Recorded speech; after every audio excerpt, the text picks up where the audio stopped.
The European Central Bank warmly wishes you a very happy new year and says we can look forward to an exciting digital euro and new banknotes by the upcoming year 2025. Bah! Two things I can't remember voting for.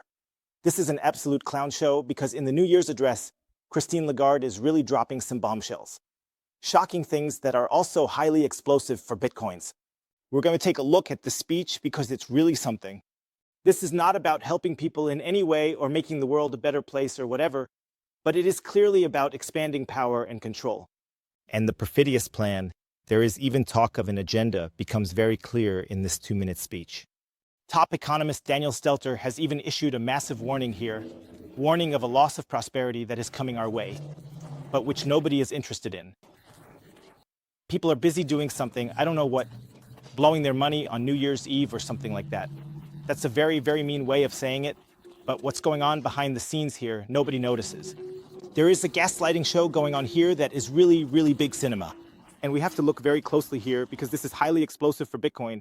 This is highly explosive for your freedom. This is highly explosive for Germany, highly explosive for the EU.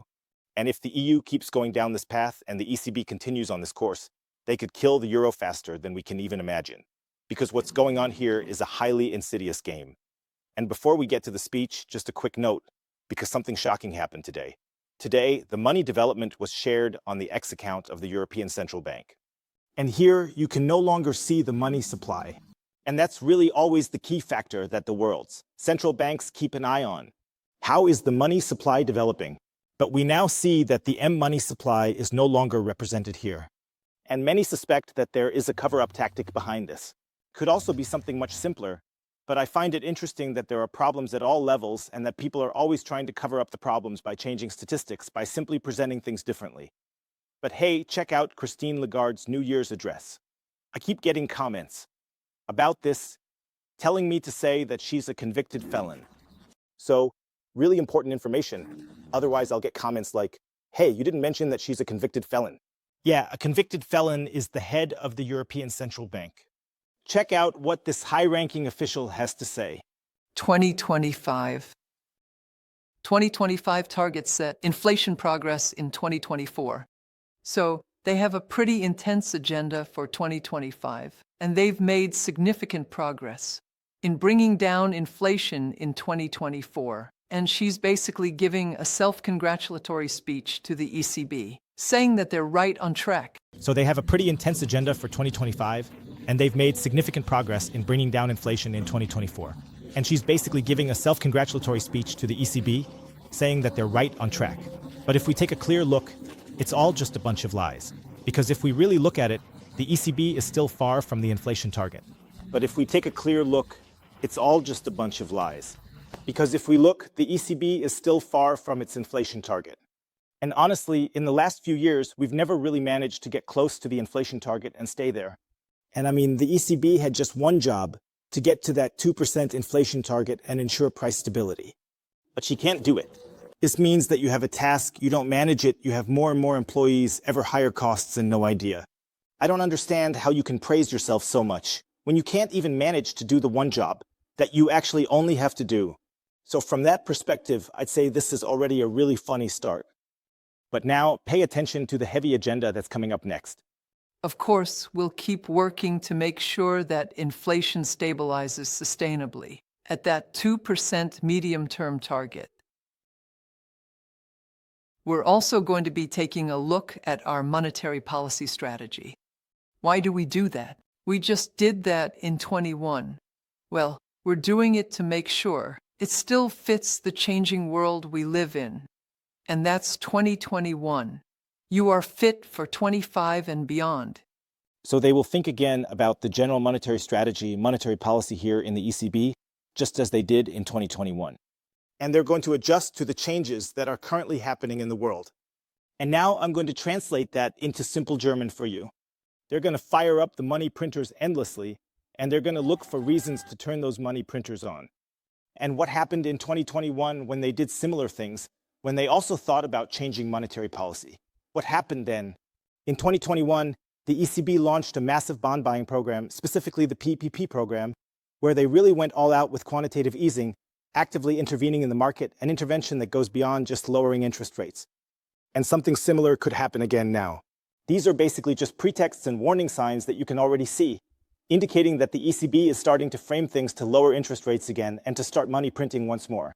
And that's why I say the speech is also relevant for Bitcoin, because we can already see the first signs that QE is being implemented, that government bond purchases are starting up again, and that's definitely going to pump Bitcoin higher because liquidity is increasing. Bitcoin is very correlated with global liquidity. We have an 83% correlation. Sure, you could say that the European Central Bank doesn't matter to anyone worldwide. In 21, I'd say it's too much, but similar things are happening with the Fed. Still very, very relevant. Additionally, this also means that the euro will continue to weaken. If we take a look, the euro is falling against the US dollar, and Christine Lagarde doesn't seem to have any other idea than to prepare for this, or at least that's my interpretation. The European Central Bank has also framed and published with the Draghi report that there are massive problems in the EU.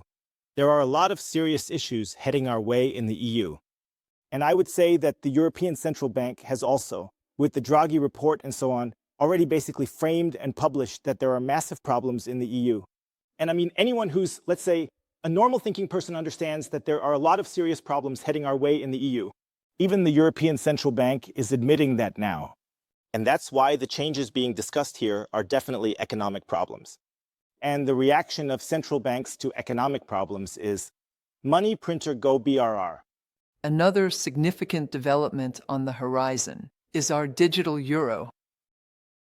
We are in the preparation phase, and we are expecting European legislation. Once that is done, we will decide whether we move forward with developing a digital form of cash, your digital euro. So she is saying here that she is not preparing the digital euro, but your digital euro. So suddenly, it's not just some random shitcoin anymore. It's now our shitcoin. So here too, framing is already taking place, and I did not vote for the digital euro. Let me know in the comments if you voted for the digital euro. There is definitely talk here about the fact that the digital euro could enter the next phase here, and that the legislation for it will be set here. I don't think I need to repeat that the digital euro is not for your good, but is simply a surveillance tool. But I gotta say, it's pretty bold that they're framing it as if it's suddenly your digital euro. And we're also in the process of redesigning our banknotes. We are in the process of redesigning our banknotes. It's a long-standing effort that won't be wrapped up in just 25 days, but there will definitely be some significant changes during the design phase. It reflects a commitment to innovation, while also preserving the trust and security that our currency represents both in banknote form and in digital form. And I really have to laugh so hard at this. So they're presenting it like, we're an awesome ECB, and we've managed to change the banknotes. They're changing the banknotes, and it's being presented as huge progress. I sometimes wonder, what are they even doing? Banknotes will then be changed, and this will be presented as a major step forward here in 2001. What do they actually do? They talk about the digital euro and our banknotes, but miss monetary stability. Vote for designs like a leopard. Their main job is missed, ensuring stability. Every fiat currency has issues, but the Deutsche Mark was decent. So they keep opening up new side projects like these weird banknotes. You can even go on their website and vote on whether you want a leopard, a lion, or Godzilla, or whatever else on the banknote. Those were just examples. I have no idea if that's true, but the actual job is clearly being missed, which is to protect the people. And maybe also to say, hey, we have purchasing power and stability. We're not going to rob you of your last penny. And yeah, you should just have good money. It might work out like it did with the Deutsche Mark, which at least functioned reasonably well. You could say every fiat currency is bad, but the Deutsche Mark at least worked decently. The euro, on the other hand, doesn't seem to be doing that well, especially when we look at the loss of purchasing power over the last 20 years. It might work out like it did with the Deutsche Mark, which functioned well. Fiat currencies are bad, but the Deutsche Mark worked decently. The euro isn't doing well with the loss of purchasing power in 20 years. The euro doesn't seem to be doing that well, especially when we look at the loss of purchasing power over the last 20 years. So we have a lot on the agenda for the ECB, and as that work kicks off, let me once again wish all of you, whether you're inside or outside the ECB, a fantastic start to 25 and a happy new year. I don't know if we can take this seriously anymore. Feel free to let me know in the comments if you buy what Christine Lagarde is selling us here. Even when we look back at the comments, it's just so crazy. I'll drop the link below. Seriously, check out the comments. It's so great. Just some people writing, hey, we don't want the digital euro, Bitcoin to the moon, this is the path to hyperinflation. Some people posting quotes from Mises explaining inflation. But nobody wants what the ECB is doing here. So they're talking about an agenda here that isn't really in line with what the people want. You can't just push through a policy or an agenda in 2021 that nobody wants. So the ECB, the politicians, the folks up in their ivory tower, they're actually supposed to be responsible for representing the citizens, making sure life gets better for the people and improving their lives. But that doesn't seem to be happening here. And now comes the highlight. Top economist Daniel Stelter, whom I really respect a lot, has a very interesting take on this. This is about the issue that France is really the sick man of Europe. And Germany is basically the blind man, the one-eyed man among the blind, because the national debt in Germany is still somewhat under control compared to other countries. This is definitely about the France problem, because this could really become a massive issue in the Eurozone. If France collapses and crashes into a wall, then Germany is in the same boat since we have a debt union, a shared currency area. Daniel Stelter says the ECB will finance France with euros for us too, on Germany's solid balance sheet. Nobody seems to care about the destruction of wealth in the election topics. It's crucial what's happening at the ECB. Monetary policy in France and Germany is vital. If France crashes, Germany is hit hard, sharing debt and liability like other Eurozone countries. ECB actions are crucial. If France crashes, Germany is hit hard. What's happening in France and Germany in terms of monetary policy is important because if France crashes, it will hit Germany as Germany is liable and shares the debt, as Germany is in the same boat as if other countries in the Eurozone go down the drain. You may wonder, what is the problem if the ECB finances France? The Fed finances the US, and the central banks in Japan and China do something different. It's all about central banks cross-subsidizing each other. Now someone writes, what's the problem if the ECB finances France? The Fed finances the US, and the central banks in Japan and China do something different. So, in the end, it's being implemented that central banks are basically cross-subsidizing each other.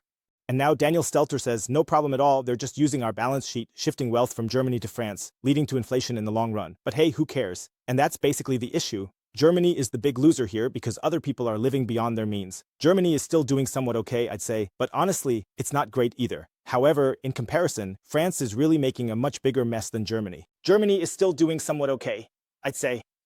But honestly, it's not great either. However, in comparison, France is really making a much bigger mess than Germany. And now this could hit Germany hard because Germany might have been solid, but it's the one bearing the brunt in the Eurozone, while other countries are taking advantage of this situation. Germany might even have to step in for this mess, be liable, pay up. So that means Germany is the one getting the short end of the stick, and that's a big problem. Not only the euro crashing as a currency, but we also have problematic countries that could collapse the euro, causing significant harm to Germany. That means Germany is basically the one getting the short end of the stick, and that's a really, really big problem. So it's not just the euro that's crashing, meaning the currency itself, but we also have individual countries that are really problematic and could bring down the euro construct, causing significant harm to Germany. In the end, it's just a huge setup to make us all poorer.